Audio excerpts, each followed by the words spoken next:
तो ये ज्ञान पूरे विश्व में किसने दिया? केवल परम पूज्य सतगुरु रामपाल जी महाराज जी ने। तो रूपानंद जी, उम्मीद करता हूं और प्रार्थना भी करता हूं कि पहचानिए अपने परमपिता परमेश्वर को।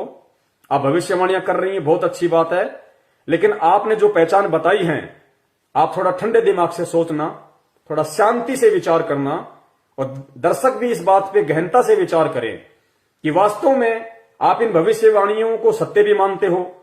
अरे अगर सत्य मानते हो तो इन भविष्यवाणियों में जो पहचान, जो आइडेंटिटी जो बताई जा रही है, वो किसके ऊपर खरी उतर रही है? जिसके ऊपर खरी उतरेंगी वही तो कल की हुआ ना, वही तो वो अवतारी महापुरुष हुआ ना, वही तो सुप्रीम हुआ ना। अगर फिर भी नहीं मानोगे तो मानव जन्म प्राप्त करके धिक्कार है फिर आप लोगों पे। असंख्य जन्म फिर वो परमात्मा आपकी सार संभाल नहीं करेगा। 84 लाख योनियां तैयार हैं। फिर सुनिए आगे क्या कह रही हैं। और एक बात और ध्यान देना, जब भी कोई अवतार लेता है ना तो अकेले नहीं लेता, दो लोग साथ में आते हैं। एक शक्ति का अवतार होता है, ज्ञान का अवतार होता है। जैसे कृष्ण जी ज्ञान के अवतार थे, ज्ञान था, उनमें ज्ञान देते थे। लेकिन जो बलराम थे वो शक्ति का अवतार थे। दो लोग साथ जरूर आते हैं। राम जी और लक्ष्मण जी भी दो अवतार आते ही आते हैं, इसलिए दो आएंगे ही आएंगे उसके साथ। तो ये जो वो कभी अकेले नहीं आ सकते, कल की अवतार कभी भी अकेले नहीं आ सकते, उनके साथ दो लोग ही होंगे। एक वो होंगे और एक और होंगे, दो होंगे, एकदम होना ही होना है। ये कभी नहीं हो सकता कि वो अकेले आए। तो एक शक्ति का अवतार होगा, एक ज्ञान का अवतार होगा, और दोनों मिलकर पूरी दुनिया पर राज करेंगे। ये हमेशा ध्यान रखना, ये ध्यान रखना। आगे रूपानंद जी कह रही हैं कि जब भी कोई अवतार इस पृथ्वी पे आता है तो वो अकेला नहीं आता, दो आते हैं। अकेला नहीं आता। इन्होंने श्री रामचंद्र जी का एग्जाम्पल दिया कि श्री रामचंद्र जी जब आए तो साथ में लक्ष्मण जी आए, जो शक्ति का अवतार था। शक्ति का मतलब होता है पावर। शक्ति का मतलब यहां पे आप जी दुर्गा मत समझ लेना। शक्ति का अवतार का मतलब है पावर, क्योंकि लक्ष्मण जी कोई दुर्गा के अवतार नहीं थे, वो शेषनाग जी के अवतार थे। तो शक्ति का मतलब होता है पावर, स्ट्रेंथ, सिद्धियां। तो जब भी कोई अवतार इस पृथ्वी पे अवतरित होता है तो वो दो लोग आते हैं। रामचंद्र जी के साथ में इन्होंने बताया कि लक्ष्मण जी आए, फिर द्वापर में श्री कृष्ण जी के साथ में बलराम आए। ऐसे ही ये कह रही हैं कि जो कल्कि आएगा उसके साथ भी एक और आएगा, वो दो आएंगे और दोनों मिलकर पूरी दुनिया पे राज करेंगे। तो पुण्यात्माओं, ये अध्यात्म है। यहां हमने कुछ बातों पे विचार करना पड़ेगा। जगत वाले अभी इन बातों को नहीं समझ पाएंगे। हम भगत हैं, हम उस परमपिता परमेश्वर की शरण में हैं, हमारे ऊपर ज्ञान की विशेष रजा है, विशेष दया है।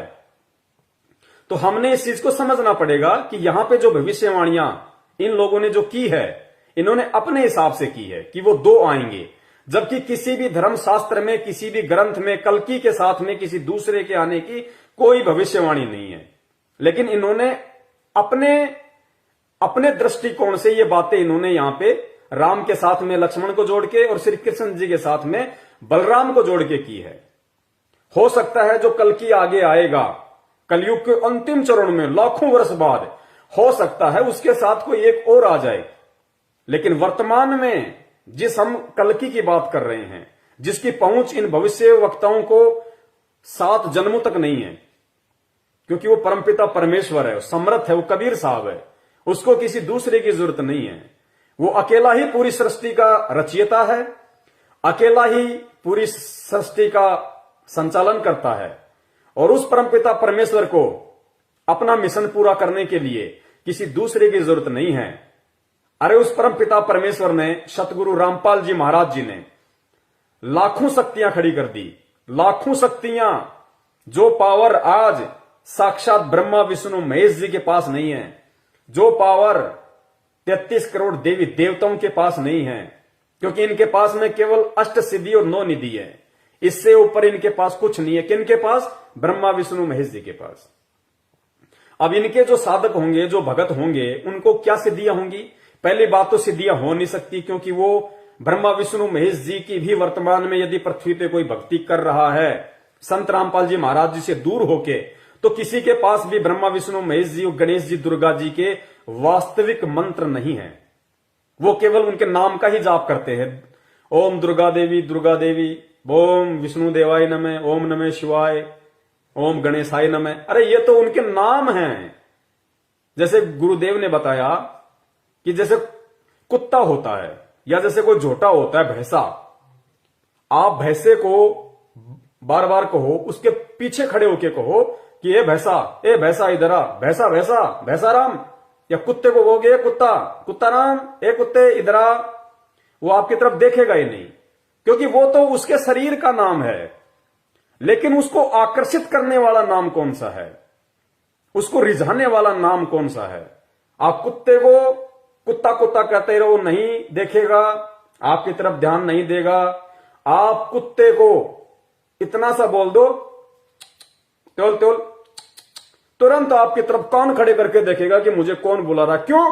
क्योंकि वो उस कुत्ते को आकर्षित करने का, उस कुत्ते को अपने पास बुलाने का कोड वर्ड है, उसका वास्तविक मंत्र है। भैंसे को आप भैंसा करते रहो, नहीं सुनेगा।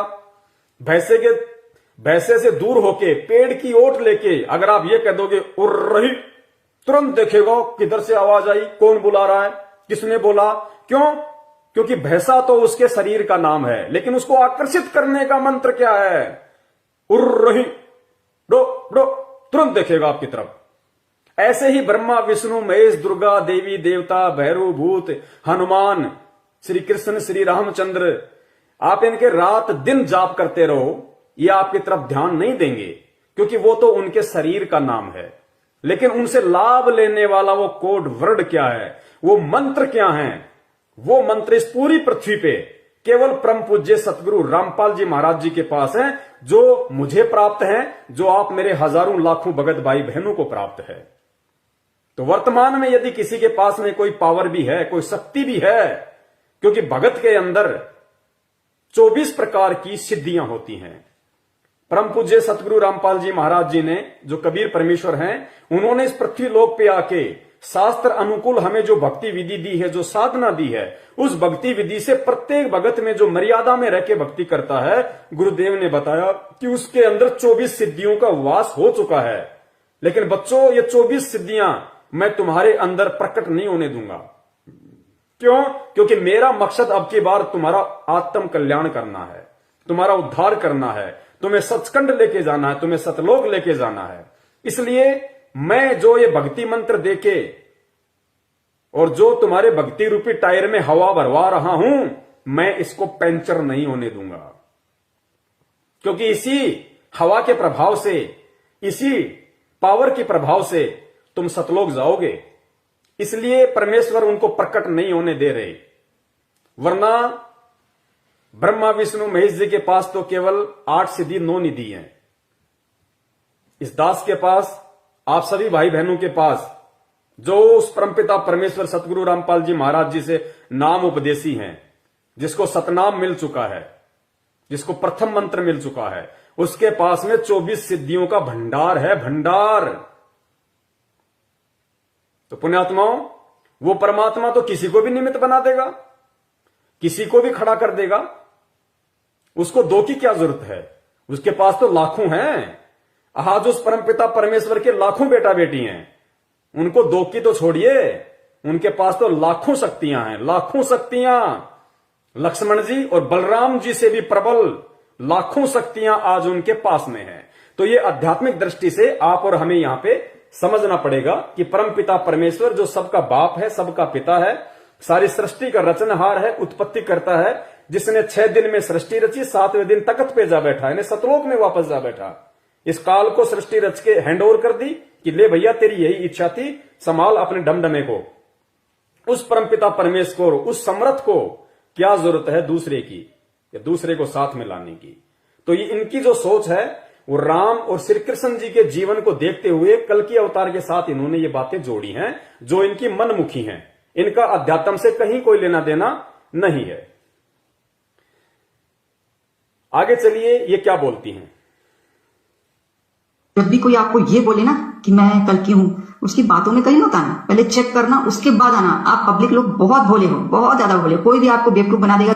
अब ये बहन जी कह रही है कि जब भी आपको कोई बोले कि मैं कल की हूं, तो उसकी बातों में मत आना, आप बहुत भोले हो, आप तुरंत किसी न किसी के बहकाव में आ जाते हो। कोई भी आपको ठग लेता है, आपसे फंड ले लेता है कल्कि के नाम पे, और आप दे देते हो। देश की जनता बहुत भोली है। आप कभी भी लोगों के चक्करों में मत आना कि मैं कल्कि हूं, मैं कल्कि हूं। अरे तो मेरी प्यारी बहना, जब आपको देश दुनिया वालों की इतनी चिंता है और फिर आप कह रही हो कि मुझे पता है कि वो कल्कि कौन है, मैं उसको जानती हूं, तो बता दो ना उसका नाम कौन है। बता क्यों नहीं देती भाई? इसका मतलब हुआ भाई, इनकी झूठ है ये, जो ये कहते हैं कि हम कल्कि को जानते हैं, हमारे सिवा कल्कि को कोई नहीं जानता, वो कहां है मुझे ये भी पता है। आप देखना आगे ये बताएंगे ये सारी बातें।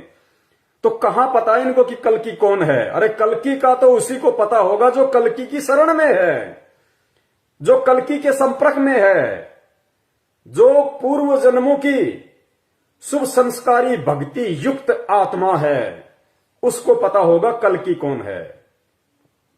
बहन, आज आप वर्तमान में किसी परम शक्ति के संपर्क में नहीं है। आपको जो थोड़ी बहुत जो ये दिव्य दृष्टि है, थोड़ी बहुत जो आपको ये महसूस होता है, ये आपके किसी पिछले जन्म की भक्ति है जिसको आप नष्ट कर रही हो। ये भविष्यवाणी आप जो कर रही हो ना, आपकी बहुत भक्ति कमाई नष्ट हो रही है, बर्बाद हो रही है। जिस प्रकार मैंने मोबाइल में 100 रुपए का रिचार्ज करवाया, उसके बाद मैं जितना इंटरनेट यूज करूंगा, जितना यूट्यूब देखूंगा, फेसबुक देखूंगा, उतना ही मेरा रिचार्ज माइनस हो रहा है, माइनस हो रहा है।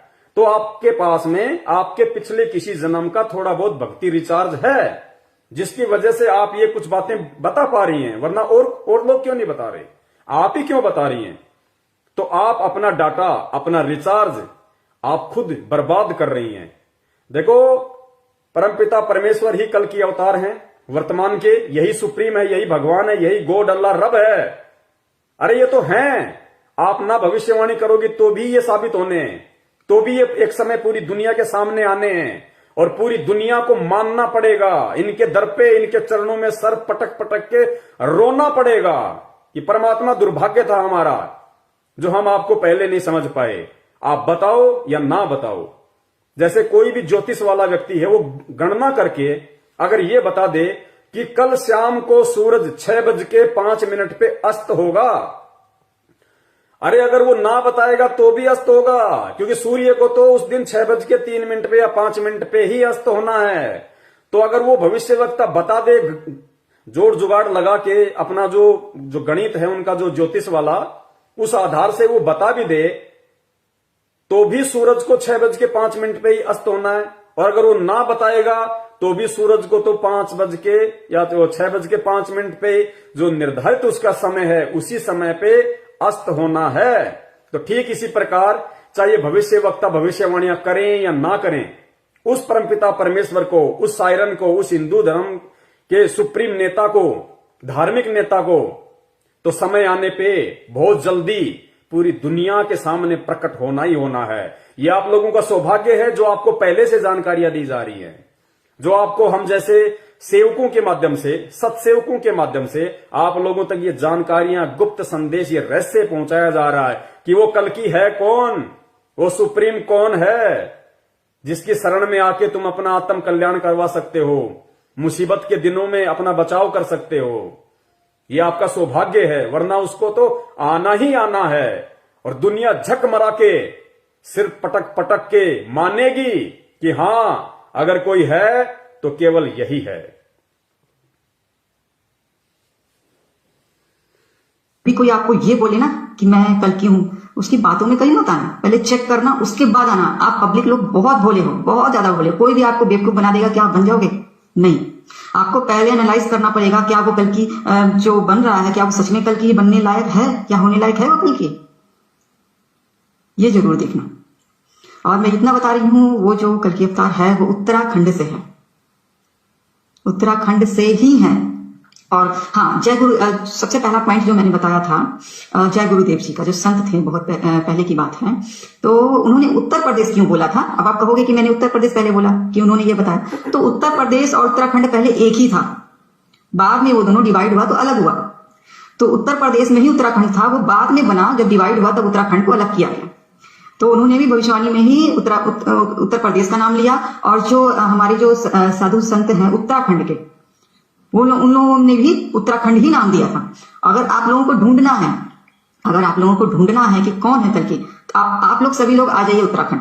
वहां पे जितने साधु संत हैं सबसे पूछ लीजिए, जहां जो असली साधु है, जो कहीं तपस्या कर रहे हैं, जो कहीं रह रहे हैं एक ग्रुप बनाकर, तो उनसे पूछिएगा कि कल्कि अवतार कहां से। वो लोग एक ही नाम लेंगे, उत्तराखंड से होगा वो, क्योंकि सबको पता है उत्तराखंड से है। वहां के साधु संत को पता है, हिमालय के साधु संत को भी पता है उत्तराखंड से है। तो ये मैंने एक बहुत बड़ी बात बताई। आप लोग कहीं इधर उधर मत ढूंढिए, कहीं उधर मत भटकिए, उत्तराखंड का है वो, उत्तराखंड में ढूंढिए, देखिए कौन है वो, ताकि आप लोग कहीं भटके ना। आगे रूपानंद जी कह रही हैं कि वो जो कल्कि होगा, जो सुप्रीम होगा, वो उत्तराखंड से है। आप लोग और कहीं मत ढूंढिए, कहीं मत भटकिए, किसी के बहकावे में मत आइए। अगर उसको ढूंढना है, जानना, पहचानना है, तो उत्तराखंड के साधु संतों से मिलिए। जो असली साधु संत है, जो कोई तपस्या कर रहे हैं, वो उत्तराखंड से ही होगा। वो सुप्रीम, वो कल्कि उत्तराखंड से ही होगा। फिर कह रही है कि जय गुरुदेव जी ने अपनी भविष्यवाणी में कहा था कि वो उत्तर प्रदेश से होगा, और मैं आज उत्तराखंड बोल रही हूं। फिर इन्होंने उसका स्पष्टीकरण दिया कि जिस समय जय गुरुदेव जी ने भविष्यवाणी की थी, उस समय उत्तराखंड और उत्तर प्रदेश एक ही था, इनका विभाजन नहीं हुआ था। आगे चल के फिर ये उत्तराखंड एक दूसरा स्टेट बन गया। तो ये कह रही हैं कि जय गुरुदेव जी के अनुसार वो उत्तराखंड से ही होगा। तो ये अध्यात्म है, बहुत सारी चीजें हैं जो इन लोगों के आसपास भी नहीं है, इन भविष्य वक्ताओं के, ना ये जान सकते ना ये पहचान सकते। अगर इनको इतना ही कंफर्म है कि वो उत्तराखंड से है, उत्तराखंड से ही होगा, और सभी साधु संतों को पता है कि उत्तराखंड से है, तो बता क्यों नहीं रहा कोई? अरे जिन साधु संतों महात्माओं का ये जिक्र कर रही है बहन, तो फिर बता क्यों नहीं देते? वो साधु संत महात्मा छुपे क्यों बैठे हैं? शर्म आती है क्या उनको उस कल्कि का नाम बताने में कि उत्तराखंड में यहां से है, ये उसका नाम है? उत्तराखंड से नहीं होगा। ये आध्यात्मिक जीवन के कोड वर्ड होते हैं। संत तुलसीदास जी ने जो उत्तर प्रदेश का नाम लिया, उन्होंने कभी ये नहीं कहा कि जिस उत्तर प्रदेश में मैं हूं, उस उत्तर प्रदेश में वो अवतार आएगा, प्रकट होगा या जन्म लेगा। उन्होंने केवल यह कहा कि वो उत्तर प्रदेश से है। अब उत्तर प्रदेश को हमारे को समझना पड़ेगा। अब जय गुरुदेव ने तो यह भी कहा था 7 सितंबर 1971 को कि आज वो पूरे 20 वर्ष का हो चुका है। अगर हो गया, तेरे को इतना ही कंफर्म है, तो कहां है? बता देता उसका नाम, क्यों नहीं बताया? तो इनको स्पष्ट तौर पे दिखाई नहीं देता, इनको केवल महसूस होता है, इनको आभास होता है इनकी पिछले जन्म की भक्ति कमाई से कि वो कौन होगा, कैसा होगा, कहां हो सकता है। एक आइडिया सा इनको लगता है, ये स्पष्ट नहीं देख सकते। तो उत्तर प्रदेश जो नाम उन्होंने लिया है आध्यात्मिक दृष्टि से, अब उसका रहस्य क्या है? देखो, उस सुप्रीम के विषय में जय गुरुदेव से पहले, क्योंकि जय गुरुदेव जी तो सन 1954 से सत्संग करने लगे थे, 1954 से, और 1971 में उन्होंने भविष्यवाणी की। जबकि नास्त्र धमस जी का तो जन्म 1503 में हुआ था, वो तो बहुत समय पहले से उन्होंने भविष्यवाणियां कर दी थी। तो नास्त्र धमस जी ने कौन से उत्तर प्रदेश का नाम लिया, कौन से उत्तराखंड का नाम लिया? तो इस रहस्य को हमने समझना पड़ेगा कि उत्तर प्रदेश का मतलब क्या है, क्योंकि संत कभी भी स्पष्ट तौर पे नहीं बताएगा। तो उत्तर प्रदेश का मतलब यहां है जो भारत देश है, क्योंकि अगर इतना स्पष्ट बता दिया जाए तो जो कल्कि अवतार है, जो वो महापुरुष है, वो सुप्रीम है, उसने अपनी पहचान किसी चमत्कार के आधार से नहीं करवानी, क्योंकि एक बहुत बड़ा गुप्त रहस्य है। जब आप परम पूज्य सतगुरु रामपाल जी महाराज जी के यूट्यूब पे सत्संग सर्च करोगे, फेसबुक पे आप उनके सत्संग सर्च करोगे, तो और जब आप उनके सृष्टि रचना में जाओगे, जो उन्होंने समझाई है, पढ़ाई है कि सृष्टि की उत्पत्ति कैसे हुई, ब्रह्मा विष्णु महेश कौन है, कहां से आए, इनके माता पिता कौन है, इनका जन्म कैसे हुआ, इनका जीवन कैसे चलता है, क्या सिस्टम है, तो फिर आपको मालूम पड़ेगा वास्तव में कि ये बहुत बड़ा रहस्य क्या है। तो उत्तर प्रदेश का मतलब यहां पे आध्यात्मिक दृष्टि से है भारत के किसी उत्तरी प्रदेश से, भारत के किसी उत्तरी खंड से। ये कह रहे हैं ना कि वो उत्तराखंड से होगा। अगर वो वास्तव में उत्तराखंड से ही होता तो जय गुरुदेव जी तो भविष्यवक्ता थे, वो तो आगे की देख सकते थे। उन्होंने उत्तर प्रदेश ही क्यों बोला? वो उत्तराखंड भी बोल सकते थे, क्योंकि भविष्यवक्ता को तो पता होता है कि आगे चल के उत्तर प्रदेश का विभाजन होगा, डिवाइडेशन होगा, फिर उत्तराखंड बनेगा। तो क्यों ना मैं लोगों को थोड़ी सुविधा दे दूं ताकि बेचारे परेशान ना हो, कहीं भटके ना, क्यों ना मैं आज ही विभाजन होने से पहले उत्तराखंड बोल दूं? उन्होंने क्यों नहीं बोला? इसका रीजन था क्योंकि वो जो सायरन होगा, जो हिंदू नेता होगा, हिंदू धार्मिक नेता कोई राजनीति वाला नेता मत समझ लेना आप, उनका क्या लेना देना, वो उत्तर प्रदेश से होगा। उत्तर प्रदेश का यहां पे अब आध्यात्मिक दृष्टि से ही समझा जा सकता है, और इस बात को वही लोग समझ सकते हैं या तो जिनके पिछले जन्म के भक्ति संस्कार मजबूत है, या वर्तमान में जो लोग उस कल्कि के संपर्क में आके, उस परम पूज्य परमात्मा के संपर्क में आके, सतगुरु रामपाल जी महाराज जी की शरण प्राप्त करके जो उनके सत्संग सुन रहे हैं, जिनको थोड़ी बहुत दिव्य दृष्टि प्राप्त है, वही आत्माएं समझ सकती हैं इन आध्यात्मिकता के कोड वर्डों को।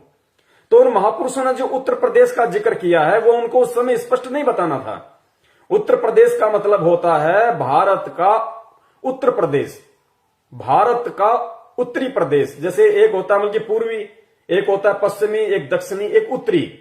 तो भारत का उत्तर में जो प्रदेश है, भारत के उत्तर दिशा में जो प्रदेश है, वहां पे वो अवतारी पुरुष आएगा, या उसको कह दीजिए उत्तराखंड।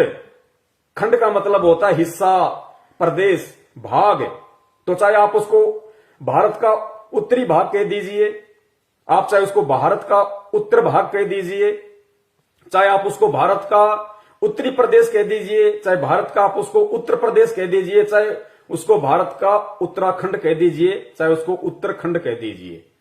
यानी वो भारत देश के उत्तरी हिस्से में होगा, उत्तरी प्रदेश में होगा, उत्तरी खंड में होगा। और भारत देश के नक्शे को जब आप देखेंगे तो परम पूज्य परमात्मा सतगुरु रामपाल जी महाराज गांव धनाना, जिला सोनीपत, हरियाणा में जब प्रकट हुए 8 सितंबर 1951 के दिन, तो भारत के नक्शे में आप देखना हरियाणा प्रदेश भारत का उत्तराखंड है, यानी भारत का उत्तरी हिस्सा है। हरियाणा प्रदेश भारत का उत्तरी हिस्सा है। हरियाणा प्रदेश भारत का उत्तरी प्रदेश है, उत्तर प्रदेश है। यानी भारत के जो मानचित्र है उसमें हरियाणा भारत की उत्तर दिशा में है। तो इसका जो रहस्य है या इसके बारे में जो यथार्थता है, ये केवल वही लोग बता सकते हैं, क्योंकि सायरन अपने बारे में खुल के नहीं बताएगा। वो स्वयं नहीं कहेगा कि मैं कल्कि हूं, या मैं वो महापुरुष हूं, या मैं वो हिंदू धार्मिक नेता हूं, वो संत हूं जिसके विषय में नास्ट्रेडमस ने, फ्लोरेंस ने, कीरो ने भविष्यवाणी की है, या वर्तमान के जो भविष्य वक्ता हैं वो लोग भविष्यवाणियां कर रहे हैं, वो मैं ही हूं, ये खुल के वो कभी नहीं बताएगा। आगे इसका जिक्र करेगा, आगे और जो दूसरे भविष्य वक्ता हैं वो आपको बताएंगे कि वो सायरन कभी भी अपने आप को नहीं कहेगा। उस सायरन के जो फॉलोवर्स हैं, उस सायरन के जो संपर्क में हैं, वो कहेंगे, वो उसकी पहचान करवाएंगे कि वो कौन है। क्योंकि हीरा मुख से ना कहे लाख है मेरो मोल, हीरा कभी भी अपने मुख से नहीं कहता कि मेरी कीमत 1 लाख की है। वो तो जो जोहरी होता है, जो उसको पहचान चुका है, जो उसको पहचानता होगा, वो बताएगा कि हीरे की कीमत कितनी होती है। तो यहां पे जो रूपा आनंद जी अपनी दृष्टि से, अपनी सोच आधार से निष्कर्ष निकाल के जो इन्होंने उत्तराखंड कहा है, इस उत्तराखंड का मतलब उत्तर प्रदेश से लगी हुई सीमा, उत्तराखंड जो प्रदेश है वो नहीं है। इसका मतलब है भारत का उत्तरी खंड, भारत का उत्तरी हिस्सा, भारत का उत्तरी प्रदेश, और हरियाणा भारत के उत्तर दिशा में विद्यमान है। आगे चलिए, ताकि आप लोग कहीं भटके ना।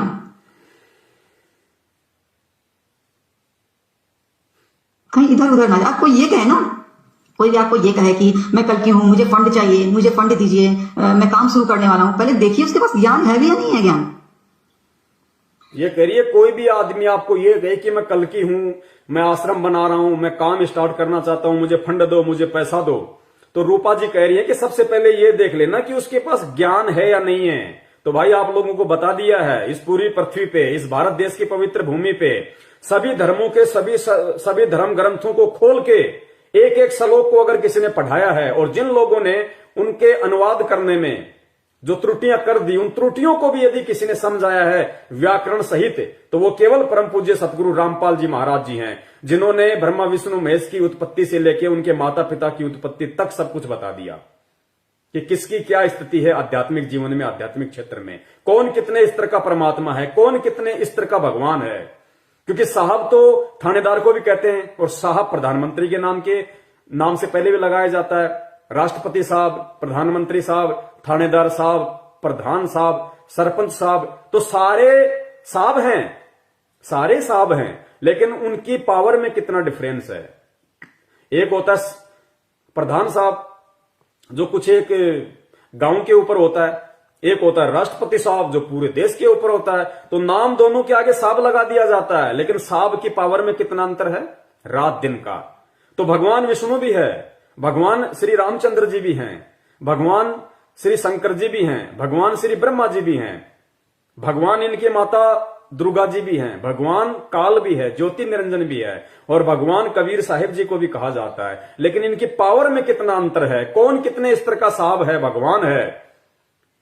परम पूज्य सतगुरु रामपाल जी महाराज जी ने, जब आप उनके सत्संग सुनेंगे यूट्यूब पे, उनकी पुस्तकें पढ़ेंगे, जो उन्होंने ब्रह्मा विष्णु महेश जी के विषय में पूरा विस्तार से बता रखा है, तो उन्होंने कोई निंदा चुगली नहीं करी। उन्होंने एज इट इज प्रमाणित जितनी उनकी पावर है, जितने स्तर के वो भगवान हैं, जितने स्तर का उनके पास में पावर है, वो उन्होंने बताया है कि ब्रह्मा विष्णु महेश जी पृथ्वीलोक, पाताललोक और स्वर्गलोक, तीनों लोकों में एक एक विभाग के मंत्री हैं। रजगुण के ब्रह्मा, सतगुण के विष्णु, तमगुण के शंकर जी। शंकर जी का काम अपनी माता दुर्गा और पिता काल भगवान के आदेश से केवल यही है, ब्रह्मा जी का, क्योंकि ब्रह्मा जी ये तीनों भाई हैं, तीनों एक ही मां से उत्पन्न हैं, दुर्गा जी से तीनों का जन्म हुआ है। ये तीनों आपस में जो है ये सगे भाई हैं। किसी ने नहीं बताया आज तक, संत रामपाल जी महाराज जी के अलावा किसी ने भी। तो जो ब्रह्मा जी हैं, जो सबसे बड़े इनके भाई हैं, उनका काम है जीवों की उत्पत्ति करना। आप और हमारे को रजोगुण के प्रभाव से हम जो शारीरिक संबंध स्त्री पुरुष जो बनाते हैं, हमारी औकात नहीं है। ये ब्रह्मा जी का जो रजोगुण है, जो उसको रजोगुण का प्रधान बना रखा है, उसके प्रभाव से हम बच्चे उत्पन्न करते हैं। यानी यहां की जो सृष्टि है, इस सृष्टि की उत्पत्ति दुर्गा और काल ब्रह्मा जी से करवाते हैं। तो ब्रह्मा जी का काम है जीवों की उत्पत्ति करना। दूसरे विष्णु जी के पास में है सतोगुण। सतोगुण के प्रभाव से ये दुर्गा और काल विष्णु जी से ब्रह्मा जी ने जो उत्पन्न किए हैं, उनका लालन पालन करवाता है। पालकहार है ये, लालन पालन, प्यार, मोह, ममता, ये विष्णु जी का गुण है, सतोगुण। तीसरे हैं शंकर जी। शंकर जी का काम है संहार करना। हम जो मरते हैं, कोई एक्सीडेंट से मरता है, कोई लड़ाई झगड़ा करके मरता है, कोई कैसे मरता है, कोई एक्सीडेंट होके मरता है, तो ये ड्यूटी है कि किस व्यक्ति को किस हिसाब से मारना है, ये ड्यूटी शंकर जी के पास में है। तो ये तीनों जो देवता हैं, वो एज ए मिनिस्टर काम करते हैं, एज ए मंत्री। और गृह मंत्री कौन है? इनकी माता दुर्गा। और प्रधानमंत्री समझ लीजिए काल भगवान है, इनका पिता ज्योति निरंजन, जो साइलेंट रह के, गुप्त रह के ये सारा काम इनसे करवाता है। तो ये भेद किसने खोला आज से पहले? लोगों की तो ब्रह्मा विष्णु महेश से ऊपर दृष्टि नहीं थी।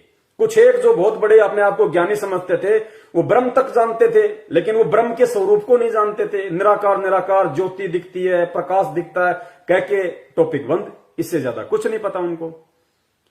तो वो क्यों साइलेंट है? वो भी आप और हमारी तरह मानव शरीरधारी है। वो साइलेंट क्यों है, चुप क्यों है? उसको शर्म क्यों आ रही है दुर्गा के पति को सबके सामने आने में? वो अपने बेटा बेटी को भी दर्शन नहीं देता। वो ब्रह्मा विष्णु महेश को भी उसने कभी दर्शन नहीं दिए। उसने सौगंध खा रखी है। क्यों खा रखी है? उसको एक श्राप लगा हुआ है। श्राप किसने दिया? परमपिता परमेश्वर कबीर साहिब जी ने। क्यों दिया? क्या गलती करी उसने? उसने दुर्गा के साथ में, जब वो सतलोक में था, यहां की कोई सृष्टि नहीं थी, सब वहीं रहा करते थे, उस समय उसने दुर्गा जी के साथ में बलात्कार करने की कोशिश की। ये बलात्कार की उत्पत्ति ब्रह्मा विष्णु महेश जी के पिताजी की देन है, जो वर्तमान में बलात्कार हो रहे हैं। ये भेद किसने खोले? यूट्यूब पे जाओ, संत रामपाल जी महाराज सृष्टि रचना लिखो, देखो। और वो अपने मुख से नहीं बोल रहे, वेद दिखाएंगे, गीता जी में दिखाएंगे, कुरान में दिखाएंगे, पुराणों में दिखाएंगे, कबीर सागर में दिखाएंगे, कबीर बीजक में दिखाएंगे, अनुराग सागर में दिखाएंगे। आंखें चौंधिया जाएंगी। इसीलिए तो रूपा जी कह रही हैं कि वो जो कल की होगा उसकी एक पहचान और होगी। वो ऐसा बातें बताएगा, ऐसा ज्ञान देगा कि सब कुछ चेंज हो जाएगा। तो ये ज्ञान किसने दिया पूरे विश्व में? केवल परम पूज्य सतगुरु रामपाल जी महाराज जी ने। आगे चलिए, देखिए उसके पास ज्ञान है भी या नहीं है। ज्ञान किस तरह का ज्ञान है, क्या साबित कर रहा है वो, पहले चेक कीजिए, उसके बाद किसी के पास जाइए। ऐसे बेवकूफ मत बनिए आप लोग। आप लोग हमारे भारत की जनता है, तो इसका मतलब ये थोड़ी आपको कोई भी बेवकूफ बना देगा, कोई भी आपसे फंड ले लेगा कल्कि के नाम से कि हाँ मैं कल्कि हूं, मुझे फंड चाहिए और मैं काम शुरू करने वाला हूं, मैं यहां जाने वाला हूं, मैं वहां जाने वाला हूं। ये सब कभी मत कीजिएगा आप लोग। पैसे लूटने का सिर्फ तरीका होता है, उस इंसान को जो भी ऐसा करता है उसे सब पता है कि आप लोग कल्कि के नाम से भागे चले आओगे कि हाँ इसे फंड दे दो, मैं ही। अब बताइए, आप ये बताइए कि जो इंसान ऐसा कर रहा है उसके पास कितना ज्ञान है, पहले एनालाइज कीजिए। पहले ये भी देखिए क्या वो उत्तराखंड से है, उसके माथे पर वी का निशान है, उसके पास ज्ञान है, ऐसा ज्ञान जो तीनों चीजें उन्होंने एक साथ बता दी कि पहले चेक कर लीजिए उसके पास में ज्ञान है या नहीं है। तो आप जी को साबित कर दिया कि ज्ञान इस पूरे ब्रह्मांड में अगर किसी के पास है, केवल सतगुरु रामपाल जी महाराज जी के पास है। उसके माथे पर वी का निशान है या नहीं है? तो वी का निशान अगर किसी के मस्तक पे है, अर्धचंद्र का, आध्यात्मिक क्षेत्र में साधु संत महात्मा के, तो परम पूज्य सतगुरु रामपाल जी महाराज जी के है।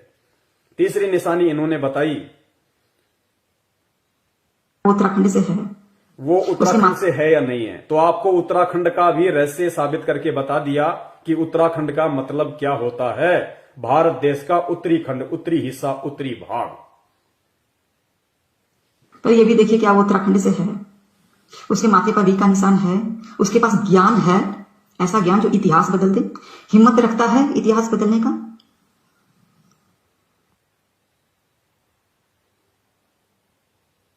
नास्ट्रेडमस की जितनी भी भविष्यवाणियां हैं जीसस क्राइस्ट से मिलती है और उन्हीं के लिए कहा गया है ये, और वो सेकंड कमिंग है, वही आएंगे। आगे ध्यान से सुनना, ये बहुत बारीकियां हैं, इनको केवल वही व्यक्ति कैच कर सकता है। इन भविष्य वक्ताओं के शब्दों को वही व्यक्ति पकड़ सकता है जिसके ऊपर परमात्मा की विशेष कृपा होती है, जो कल्कि की शरण में है, जिसके सिर पे उस कल्कि का हाथ है, वही इन भविष्य वक्ताओं के शब्दों को पकड़ सकता है। अब इसने एक छोटा सा शब्द कहा है कि वो जो कल्कि होगा वो सेकंड कमिंग होगा। सेकंड कमिंग का मतलब होता है दूसरी बार आने वाला। सेकंड कमिंग इस कलयुग में दूसरी बार आने वाला। ध्यान से सुनना आप एक बार इसको। इस सेकंड कमिंग का अर्थ ये खुद भी नहीं जानती, लेकिन इस लाइव प्रोग्राम के माध्यम से परमपिता परमेश्वर जी ने सबके सामने संदेशा भिजवाना था, इसलिए आप जीव को समझाया जाएगा कि सेकंड कमिंग का अर्थ क्या होता है और सेकंड कमिंग किसके ऊपर फिट बैठता है। नास्ट्रेडमस की जितनी भी भविष्यवाणियां हैं जीसस क्राइस्ट से मिलती है और उन्हीं के लिए कहा गया है ये, और वो सेकंड कमिंग है, वही आएंगे। और वो जो बातें हैं जो नास्ट्रेडमस ने लिखा, नास्ट्रेडमस की भविष्यवाणी का उल्लेख कर रही है, क्योंकि नास्ट्रेडमस ने कभी भी कल्कि को लेकर भविष्यवाणी नहीं की। वर्तमान समय में जो आने वाला है सुप्रीम, उसके विषय में भविष्यवाणी की है। और क्या कहा कि वो सेकंड कमिंग होगा, वो कलयुग में दूसरी बार आने वाला होगा। लेकिन ये लोग, ये भविष्यवक्ता लोग ना समझ पाने के चलते, अपनी छोटी बुद्धि के चलते, ये इस भविष्यवाणी को कलयुग के अंतिम चरण में लाखों वर्ष बाद आने वाले विष्णु जी के लोक से जो आएंगे, हरिश्चंद्र जी कल्कि अवतार लेके, ये उसके साथ में जोड़ रहे हैं। नहीं जुड़ेगी। दास ने पहले ही कहा था, मेरे पूज्य गुरुदेव जी ने बताया था कि बच्चों, हाथी के कपड़े कभी भी जोटे के ऊपर फिट नहीं बैठेंगे। तो पहले आप इसकी बात सुन लीजिए, फिर मैं आपको इसका विश्लेषण क्राइस्ट से मिलती है और उन्हीं की नास्ट्रेडमस की जितनी भी भविष्यवाणियां हैं जीसस क्राइस्ट से मिलती है और उन्हीं के लिए कहा गया है ये, और वो सेकंड कमिंग है, वही आएंगे। और वो जो बातें हैं जो नास्ट्रेडमस ने लिखा है अपने पुस्तक में, अपने बुक में, वो बाइबल में भी लिखा है, कुरान में भी लिखा है। सेकंड कमिंग ध्यान रखना, ये ध्यान रखिएगा। तो सेकंड कमिंग का मतलब क्या होता है पुण्यात्माओं? सेकंड कमिंग का मतलब होता है, पहले आप ये शब्द समझ लीजिए, सेकंड का मतलब होता है दूसरा सेकंड, जैसे फर्स्ट सेकंड, सेकंड का मतलब दूसरा, और कमिंग यानी आने वाला, कम यानी आना, कमिंग यानी जो आ रहा है, आने वाला। भविष्यवाणी किसकी है? नास्त्रेदमस की। और नास्त्रेदमस ने कभी भी कल की अवतार को लेकर भविष्यवाणी नहीं की, ना उन्होंने कभी उस नाम यूज किया अपनी किसी भी पुस्तक में या भविष्यवाणी में। उन्होंने जो भविष्यवाणियां की है वो 20वीं सदी के उत्तरार्ध और 21वीं सदी के प्रारंभ में जो महापुरुष भारत देश की पृथ्वी पे आएगा उसके विषय में किया है। यानी संत रामपाल जी महाराज जी के विषय में उन्होंने सारी भविष्यवाणियां की हैं। तो ये जो रूपा आनंद जी है, ये सेकंड कमिंग शब्द को कल की अवतार से जोड़ के देख रही है, जो नहीं जुड़ेगा। ये कह रही हैं कि जो कल की होगा वो सेकंड कमिंग होगा, जबकि इनको मालूम होना चाहिए कि कल की सेकंड कमिंग नहीं हो सकता। सेकंड कमिंग का मतलब होता है कलयुग में दूसरी बार आने वाला। तो कलयुग में अवतार लेके दूसरी बार धरती पे कौन आया? नजर उठा के देख लेना, हिंदू धर्म ग्रंथों में, किसी भी शास्त्र में श्री कृष्ण जी का जन्म द्वापर युग में हुआ था, और जो कलयुग की शुरुआत थी वो श्री कृष्ण जी के शरीर छोड़ने के बाद शुरू हुई थी।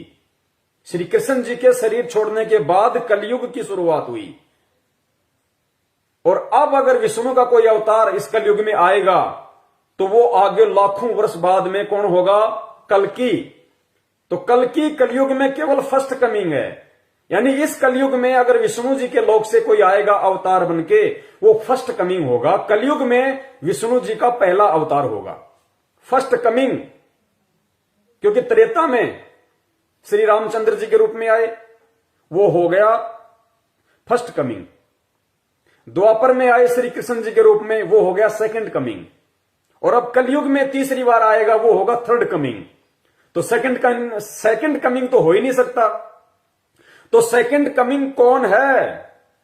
परम पूज्य सतगुरु रामपाल जी महाराज। पुण्यात्माओं, किसी भी भविष्य वक्ता की हर भविष्यवाणी फिट बैठेगी परमपिता परमेश्वर सतगुरु रामपाल जी महाराज जी के ऊपर, क्योंकि जो होगा उसी के ऊपर फिट बैठेंगी।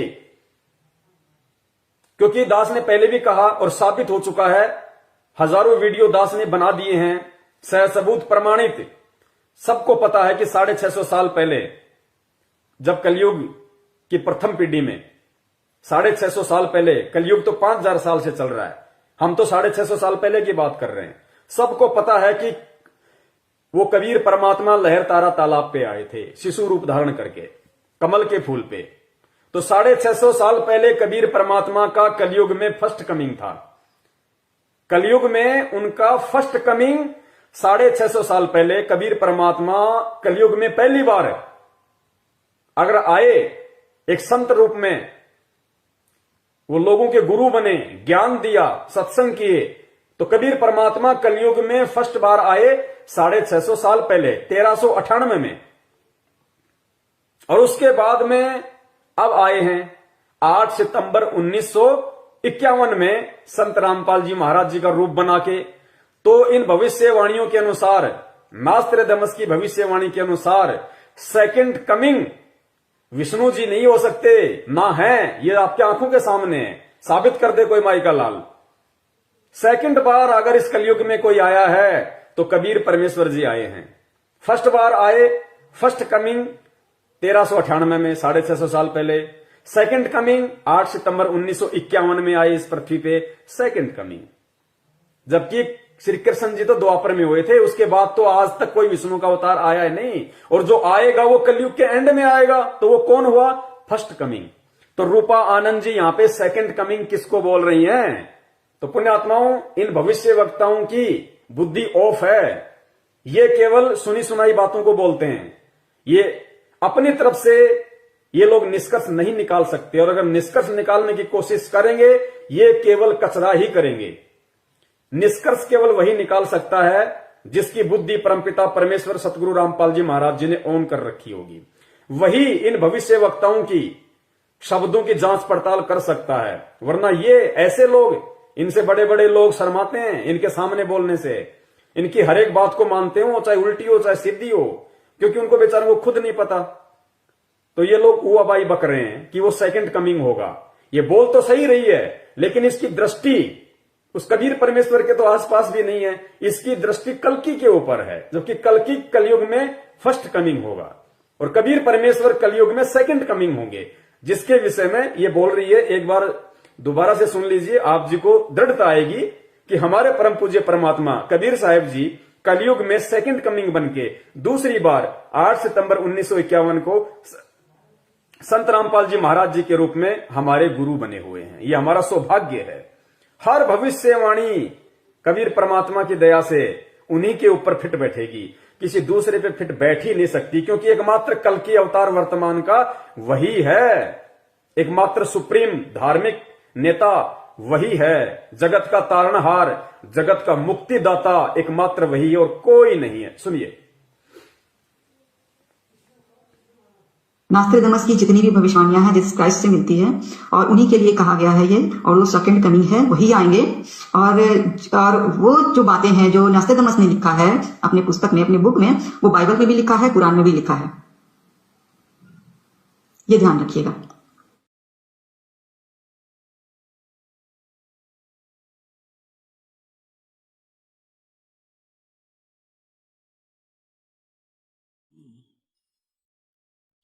भाई सतगुरु तिलक अजप्पा माला युक्त जटा रखवावे। सतगुरु तिलक अजप्पा माला युक्त जटा रखवावे। जत को पीन सत का चोला भीतर बेख बनावे। जब कोई राम भगत गत पावे हो जी। जब कोई राम भगत गत पावे हो जी। भाई लोक लाज मर्याद जगत की तरण जो तोड़े बगावे। लोक लाज मर्याद जगत